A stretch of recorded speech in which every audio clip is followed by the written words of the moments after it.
بسم اللہ الرحمن الرحیم۔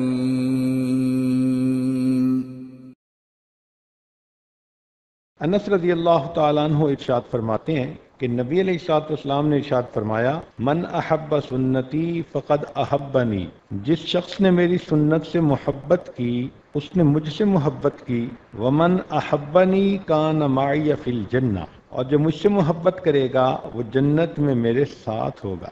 تو اس حدیث مبارکہ سے یہ بات ثابت ہو رہی ہے کہ جو شخص نبی علیہ الصلوۃ والسلام کی سنت کا شیدائی ہو، سنت کو اپنانے والا ہو، یہ اصل میں نبی علیہ الصلوۃ والسلام سے محبت کی دلیل ہے، اور اس محبت کی وجہ سے اللہ تعالیٰ اس کو نبی علیہ الصلوۃ والسلام کے قدموں میں جنت میں جگہ عطا فرمائے۔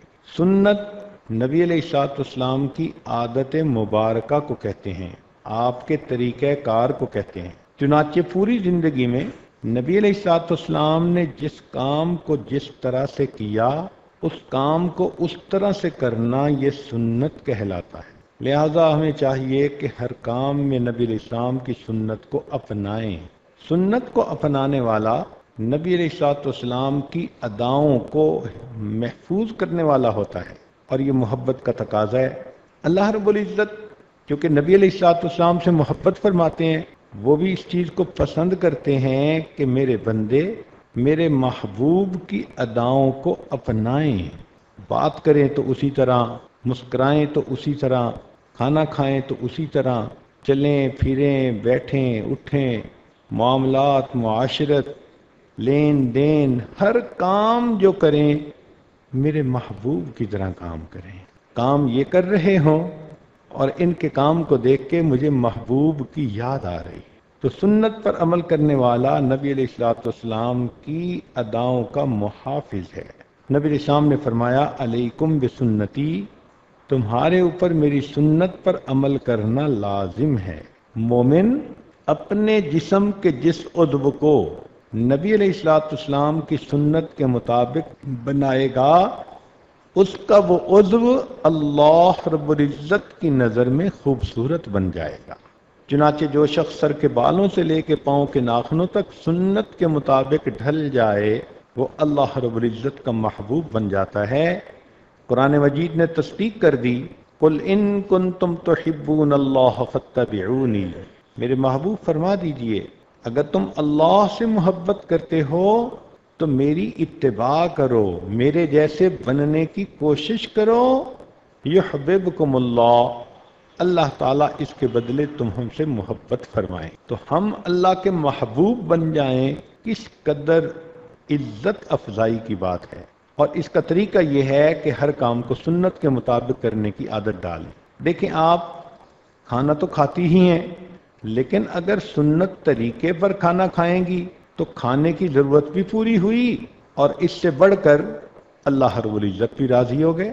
لہذا دسترخوان بچھا کے کھانا، سارے گھر والوں کا مل بیٹھ کے کھانا، سنت طریقے پہ بیٹھنا، کل بیمینک وکل مما یلیک، داہنے ہاتھ سے کھانا، اپنے قریب پلیٹ سے کھانا۔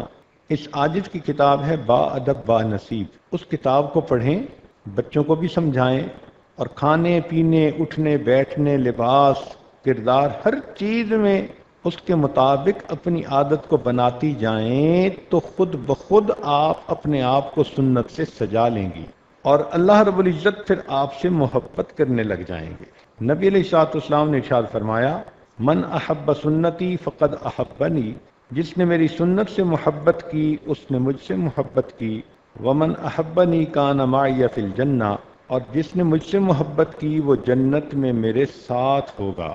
ایک اور حدیث مبارکہ ہے، من تمسک بسنتی عند فساد امتی فلہ اجر 100 شہید، کہ جس نے میری سنت کو تھام لیا ایسے وقت میں جو فساد کا وقت ہو، جب امت اس سنت کو چھوڑ چکی ہو، تو اس بندے کو اللہ رب العزت 100 شہیدوں کا ثواب عطا فرمائیں گے۔ نبی الاسلام نے فرمایا، ترکت فیکم امرین، میں تمہارے درمیان 2 چیزیں چھوڑے جا رہا ہوں، لن تدلوا ان تمسکتم بہما، تم ہرگز گمراہ نہیں ہوگے اگر تم ان 2 چیزوں کو تھامے رکھو گے، کتاب اللہ و سنتی، ایک اللہ کی کتاب اور دوسرا میری سنت، تو ہم سنت کے شیدائی بن جائیں۔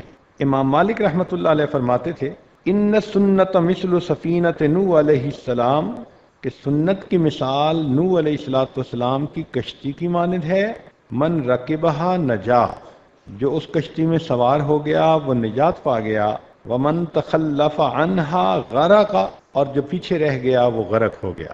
تو ایمان محفوظ ہو جاتا ہے جب انسان سنت سے اپنے آپ کو سجا لیتا ہے۔ شیخ عبد القادر جیلانی رحمۃ اللہ علیہ فرمایا کرتے تھے اساس الخیر متابعت نبی صلی اللہ علیہ وسلم فی قولہ و فعلہ، قال میں اور حال میں نبی علیہ الصلوۃ والسلام کی پیروی کرنا یہ خیر کی بنیاد ہے۔ شاہ عبد العزیز رحمۃ اللہ علیہ نے فتح القدیر میں لکھا ہے من تہاون بسنت عوقب بحرمان الفرائض، جو شخص سنت پر عمل کرنے میں سستی کرتا ہے وہ فرائض کی ادائیگی سے محروم ہو جاتا ہے۔ تو جیسے ایک حفاظتی آڑ ہوتی ہے، سنت پر عمل کرنے سے انسان کے فرائض محفوظ ہو جاتے ہیں۔ ایک حدیث مبارکہ میں ہے جس شخص نے سنت پر عمل کیا اللہ رب العزت اس کو 4 انعام عطا فرماتے ہیں۔ پہلا انعام، نیک لوگوں کے دل میں اس کی محبت پیدا کر دیتے ہیں۔ دوسرا، فاسق فاجر لوگوں کے دلوں میں اللہ اس بندے کی ہیبت پیدا کر دیتے ہیں۔ اب یہ کتنے بڑے انعام ہیں۔ حاسدین مخالفین کے دل میں اللہ ہیبت ڈال دیتے ہیں تو وہ بندے کو نقصان نہیں دیتے، اور جو نیک لوگ ہوتے ہیں صالحین ان کے دلوں میں اللہ محبت ڈال دیتے ہیں۔